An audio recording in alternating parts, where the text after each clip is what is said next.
Estamos retornando com o nosso Direto de Brasília, o jornalismo levado a sério, entrevistando hoje o arquiteto Rogério Markiewicz, que é um dos diretores da Associação Brasileira dos Proprietários de Veículos Elétricos Inovadores. A gente tem que ler porque o nome é comprido. Se eu falar ABRAVEI, vocês até não vão entender muito bem. Mas vamos continuar.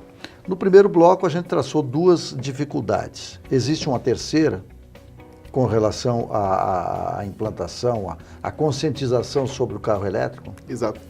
Que é muito uma barreira psicológica até de quem adquire o carro, passei por isso também, que é a autonomia do carro.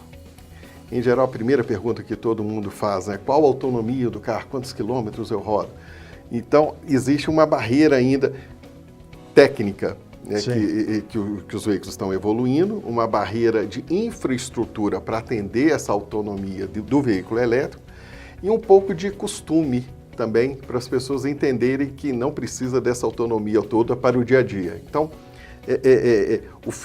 o fantasma inicial, né, que ronda uma compra de um carro elétrico é autonomia. Depois do preço, lógico. Né? Por que esse temor da autonomia? Não tem onde abastecer? Como é que vai fazer? Como é que faz para abastecer um veículo elétrico hoje? Perfeito.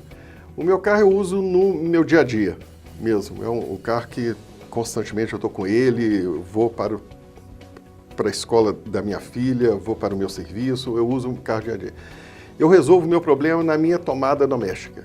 Me arrumo uma tomada, a gente brinca que nós somos caçadores de tomadas. Uma tomada elétrica comum, mas doméstica. Não tem um plug comum, diferente? Não, o meu plug é aquele famoso 3 pinos, né, que conecta no carro.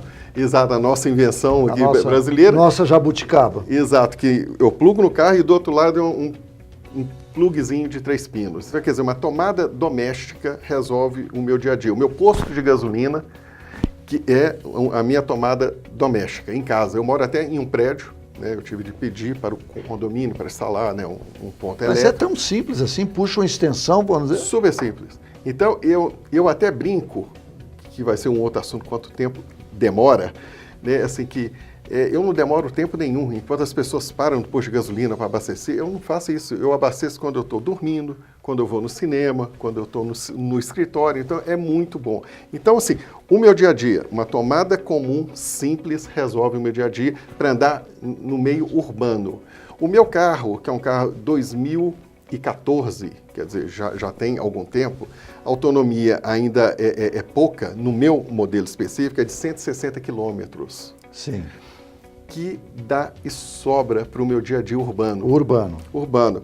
Em geral, até, eu rodo 2 dias, abasteço à noite, como se fosse um celular, deixo dormindo na tomada, no outro dia está com o tanque cheio. Tá, e quanto é que custa para encher um tanque?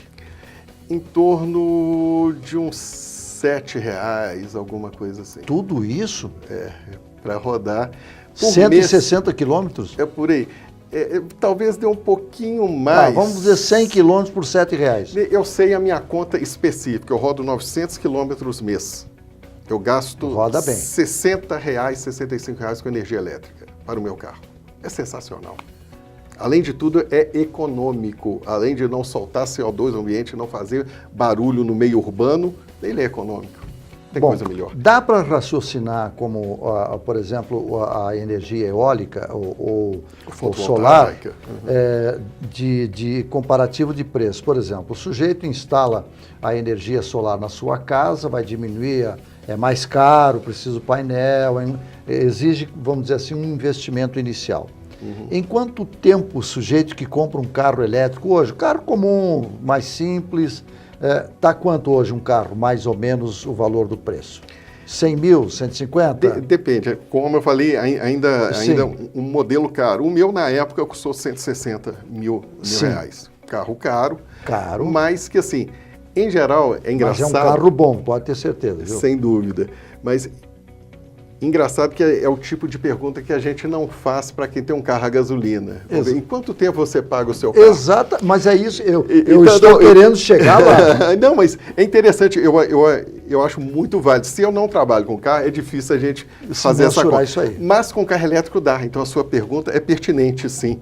Com carro elétrico, eu consigo ver a economia que eu tenho, exatamente deixando de gastar gasolina, deixando de gastar óleo do motor, que é um carro que não tem óleo, deixando de gastar pastilha de freio, que praticamente não gasta num carro desse, que você não usa freio, você deixa de acelerar para ele recuperar energia, você não pisa no freio. Então tem uma série de características na manutenção dele que ele fica muito barato. Mas vamos só na gasolina. Sim. É muito fácil fazer uma conta. O carro elétrico, a economia para se rodar com o carro elétrico, um carro a gasolina está na faixa de 45 centavos, 48 centavos o quilômetro rodado. Sim. Né? No carro elétrico vai estar na faixa de 8 centavos o quilômetro rodado. Dá para se fazer essa conta. Pelo menos em quanto tempo eu consigo pagar o carro elétrico em relação ao carro a gasolina. Então, assim, começa a fechar. Se a gente pegar alguns estados brasileiros que começaram inteligentemente com incentivo de isenção de IPVA, com redução de IPVA, a gente consegue ir somando outras coisas. Mas de economia de gasolina, a gente está falando, a grosso modo, não vou falar o meu caso, mas em média, em torno de 8 a 10 mil reais por mês. Por ano. 8 a 10 mil reais por ano de economia. Então, é uma boa economia. Boa economia direto no bolso. Isso eu não estou nem falando no ganho ambiental, no ganho para a sociedade, no ganho para o meio urbano, que isso é sensacional. A gente tem que colocar isso. Sim, porque não tem barulho, não tem poluição, não tem um monte de coisa, né? Exato. Até um último dado que eu vi, eu vou citar até a fonte, que eu acho que é não interessante. Tem problema, né? Posso citar? Pode. Saiu na Folha de São Paulo, da OMS, que morrem no Brasil 55 mil pessoas decorrente da poluição urbana veicular. É muita gente. Muita gente, mais do que a guerra do Vietnã. A gente tem que pensar nessa solução também. Então, a mobilidade urbana sustentável passa obrigatoriamente pela mobilidade elétrica. Então, a gente tem que levar em consideração essa conta da saúde também. Com certeza, que talvez deveria ser a grande e maior preocupação para aquele legislador que precisa pensar no bem-estar, não só do seu bolso, mas no bem-estar da população e do meio ambiente. Nós vamos fazer mais um rápido intervalo e depois nós vamos perguntar se já existe alguma forma de eu, tendo um carro elétrico, ter algum privilégio no estacionamento. Porque por enquanto não tem nenhum, ninguém tem privilégio nenhum. Nós já voltamos.